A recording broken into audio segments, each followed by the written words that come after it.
Have you ever thought about the comparison of going on a date with going on a prospect meeting?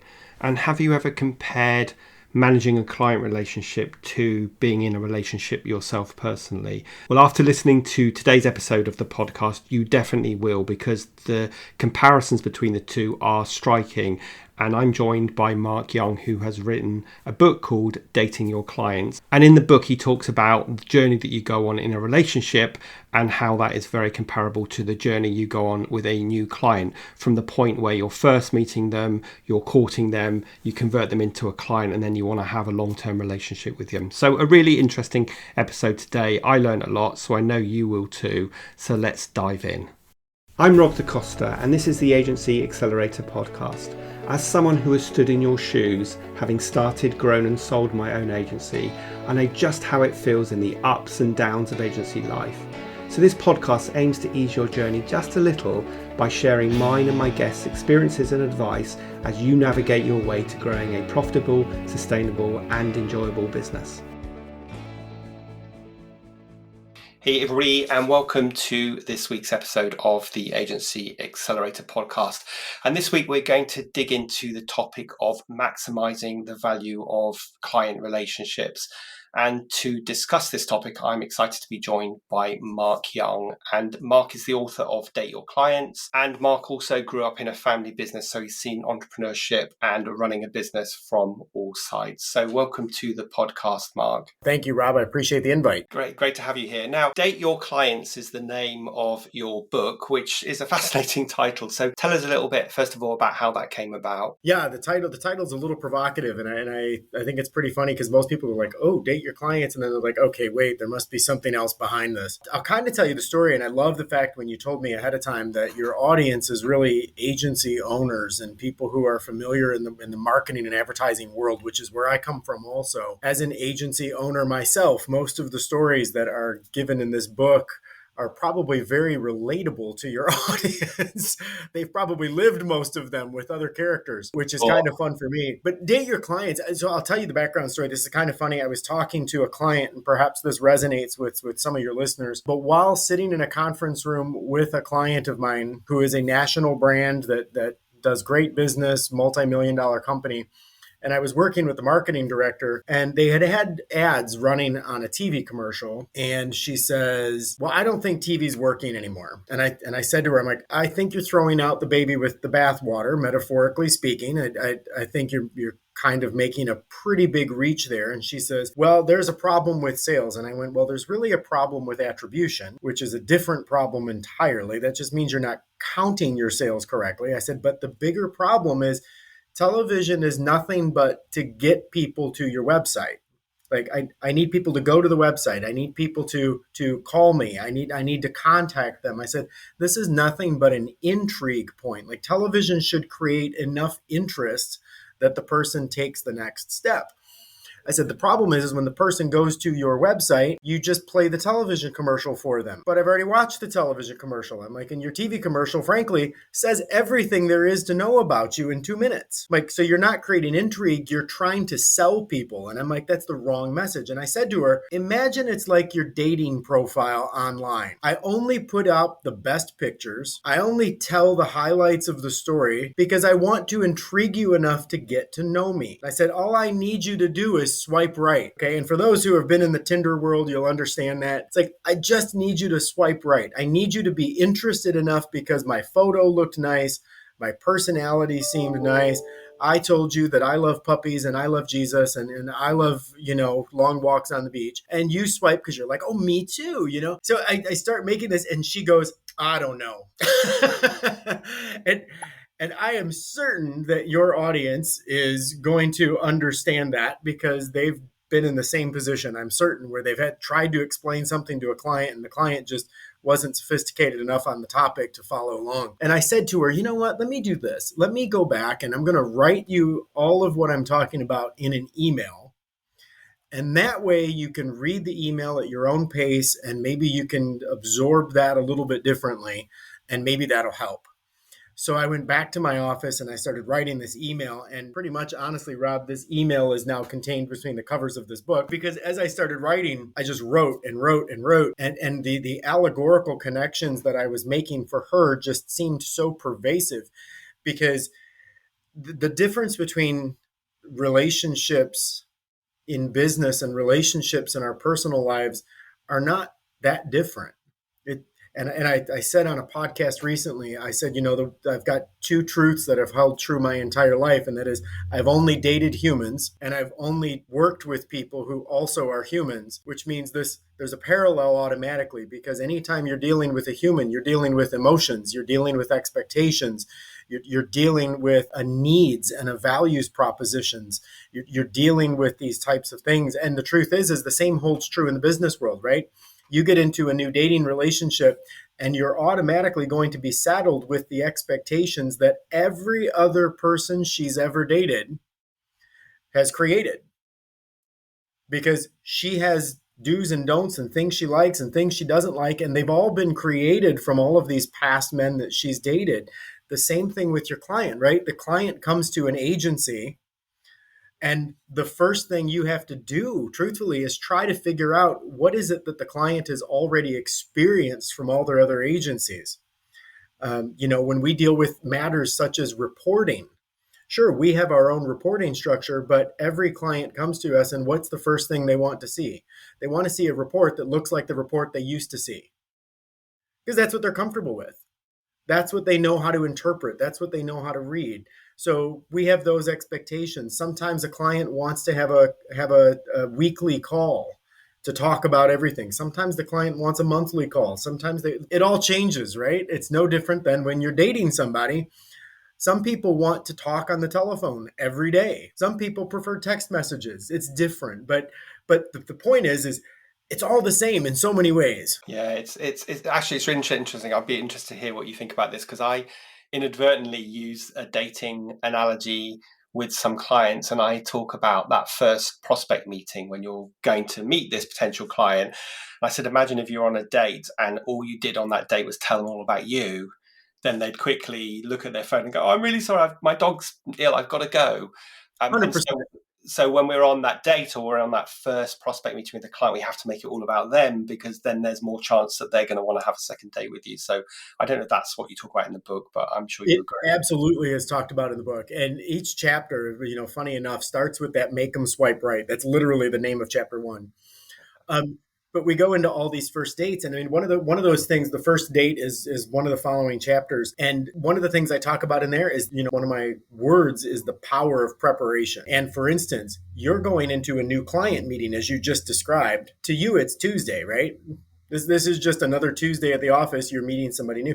To them, it's a first impression, and this is the first time they've met you. This is the first impression they get of you, and yet making that comparison, like on a first date. When that girl shows up on the first date, I assume that's the best she's ever going to look, right? Because I knew she spent an extra half hour getting ready. She put on the extra makeup. She wore her best outfit, the best perfume, like all of that stuff is implied when you prepare for a first date. But when I'm meeting a client for the first time, do I do that same type of preparation, or is it just another Tuesday? And Yeah. the truth of the matter is when you show up to the client meeting, did you wear your best suit? Did you take extra time getting ready? Did you do your research on the client to know about their business before you showed up? Did you learn about them before you came in, or did you just walk in figuring you could wing it and impress them? And again, like a dating relationship, if I show up for a first date and I'm unimpressed with what I see or what I hear, there's no second date.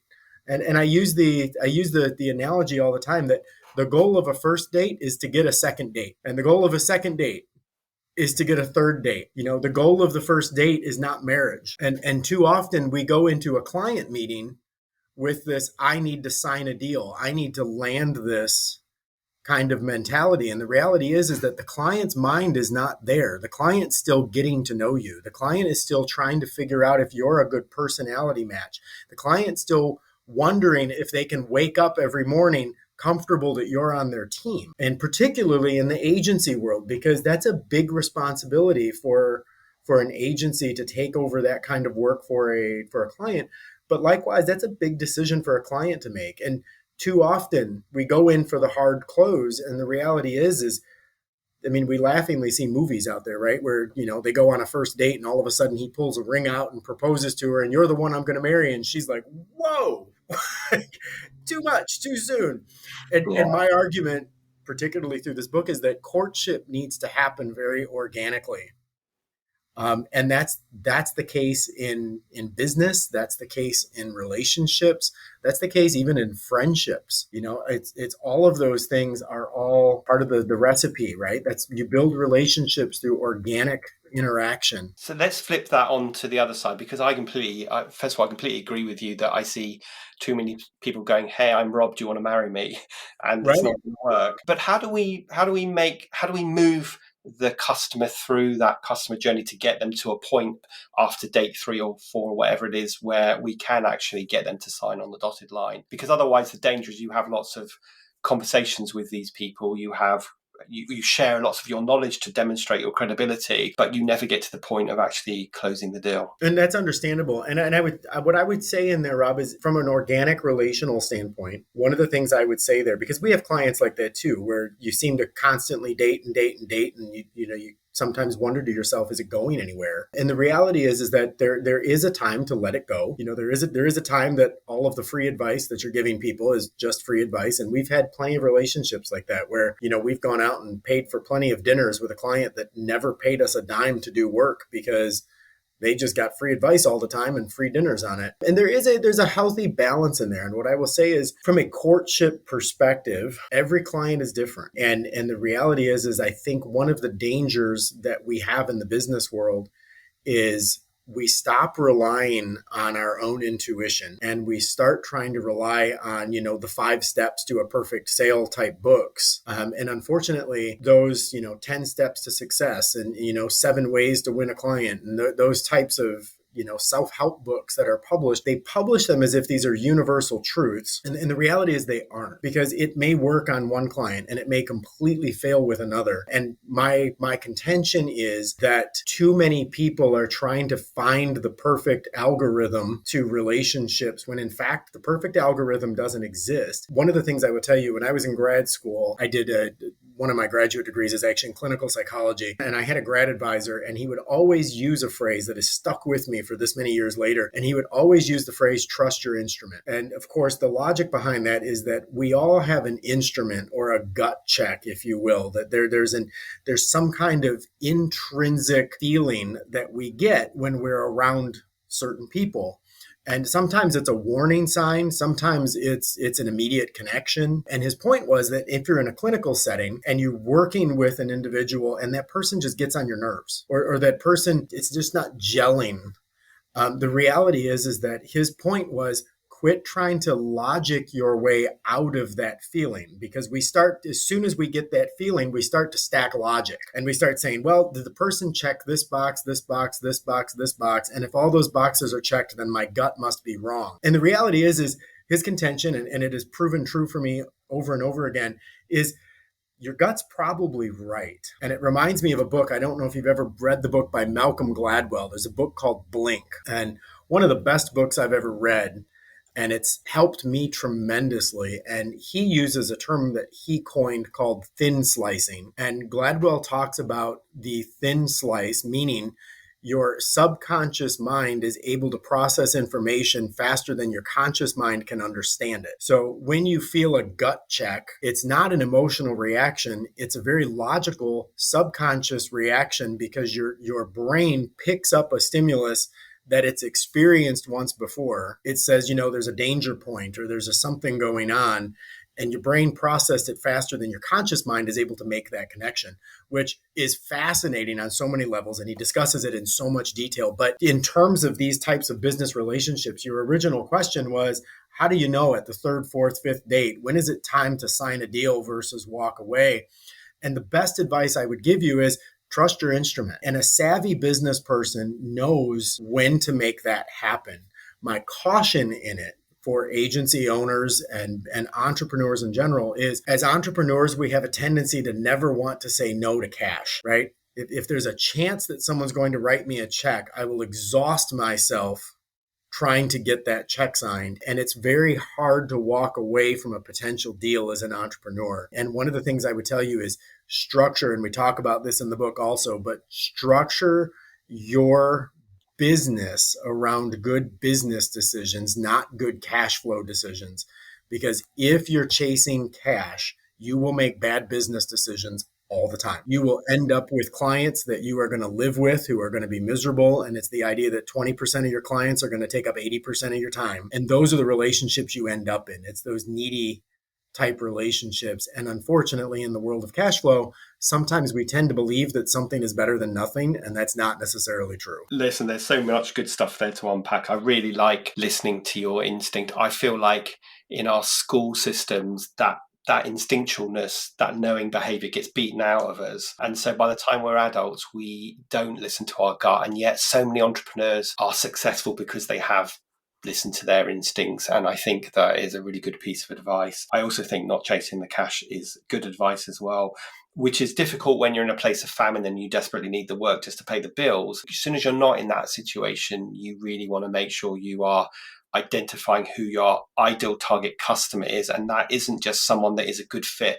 for you in terms of their niche and their need, but it's also a good fit in terms of their cultural fit, which is this whole kind of empathy. Do I like you? Do I feel like I can do a good job for you? Do you understand me? I guess all those things that would help you decide that you'd want to go on another date. So let's sort of jump forward a bit now. We've won the client. What advice do you have for anybody to maximize the length and the value of that client relationship? Because sometimes I feel like we don't pay enough attention to our existing clients, and then we're just on to trying to win the next client, and that can mean that we have some sort of short-term relationships. And that's good insight, Rob. There's several chapters in here, but one of the chapters that I love in this book is called Friday Night is Date Night. And it's drawing a parallel to an existing relationship, perhaps even a marriage, and talking about those times that we have to take with our existing relationships to, I'll use the word memorialize our partnership. And that is, my dad always used a phrase and said that if we both agree on everything, one of us isn't necessary. And one of the things that I think is beautiful about business relationships, marriages, so on, is the fact that it's two different people with two different opinions, overlapping in many ways, but not all. And the reality is that I don't want clients that want to do everything that I think is right. I want them to challenge me, because often in their challenge, I find better ways of doing things. And I will say that we talk about those types of things because, and in this book, we talk about things about Friday night is date night. And the reason is we need to be able to memorialize those relationships. My clients need to hear from me, not just on a business meeting, right? They need to hear from me on a regular basis, because I'm not trying to build transactions. I'm trying to build relationships. And I can't build relationships when there's no contact. I can't build relationships when there's no memorializing. I want my clients to wake up in the morning happy they do business with me. And one of the mistakes that a lot of, I'll say entrepreneurs specifically, but a lot of business people make is they will work twice as hard to win a new client than they will to keep an existing one. And it is so much easier and more cost effective to keep the one you have than it is to go find a new somebody. And never take a client for granted the same way you would never want to take your spouse for granted, right? Your spouse needs to wake up every morning choosing you. It's easy enough to just go get divorced or find another girlfriend, boyfriend, whatever you want. You can find somebody else. The reality is I want my clients, I want my wife to wake up every morning and choose me consciously, and that requires effort on both of our parts. So we talk about that again in Date Your Clients, and the reasoning is because we 100% need to take that care and take that nurturing. Sometimes for us, it's a matter of celebrating wins.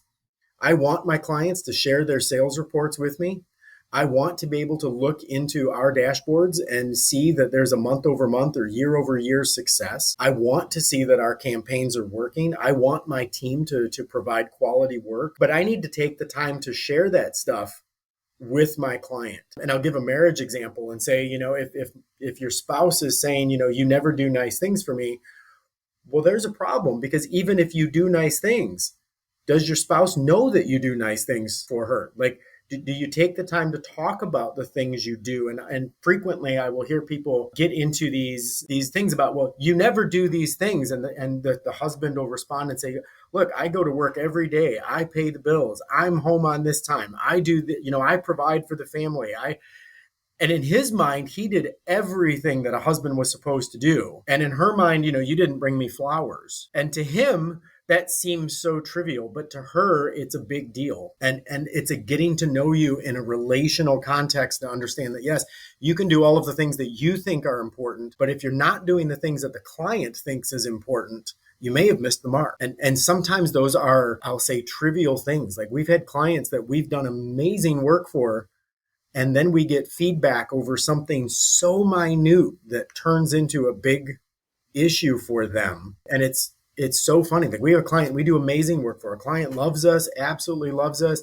And we got a feedback from the client the other day saying, we really like the green in our brand colors, but our social media feed just doesn't seem to have enough green in it lately. And I'm going, that's what you're concerned about? Like, sure, okay, we'll put more green in the feed. So yeah, it's just very unusual for us to get that kind of feedback. But often it's a matter of managing expectations. What is it that person wants, and then making sure we're filling that need. Yeah, so just a few things there. I think when you are winning a client, you can't just be a yes person to that client, because that's not a relationship of equals. And that, like you said, that's going to quickly fizzle out into nothing. You have to build, I know it's a cliche, but you have to build those partnerships with your clients, not have that imbalanced customer-supplier relationship. Correct. I also think that it's really important that we do our own PR with our clients so that they understand. We don't just assume that they know the great work we're doing, but we actually share and we get them to do the same.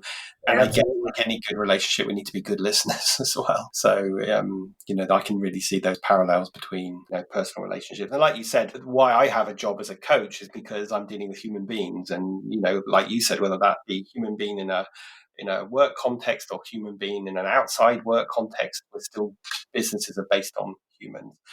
So let's step forward again a bit, that we've had this relationship for a while now, and maybe things are starting to go a little bit south with the client. Things aren't going so well. They're starting to kind of complain more. What can we do to bring that relationship back on track? So I get asked the question all the time, Rob, what is my favorite chapter of this book?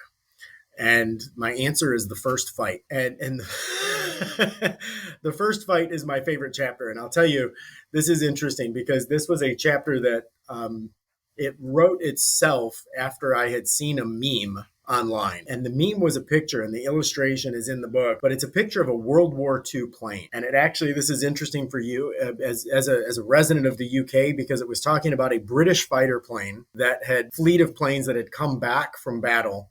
And when they'd come back from battle, there was an engineering corps had gotten together to talk about what are the ways that they could reinforce the plane.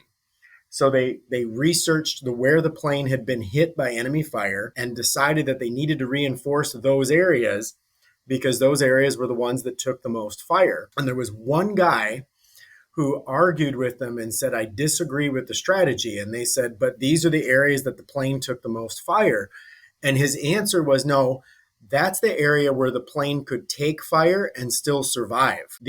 I know you're almost like, oh, yeah, that's good. And he's like, those are the ones that made it back. The areas we need to reinforce are the areas on the planes that didn't make it back. And he said, so I would actually argue and say that the inverse of that is true, that the exact opposite, the areas that the planes took fire and got back to base are the areas that can take fire. Those are fine. They still made it back. So maybe it's the inverse of those areas that we need to be reinforcing.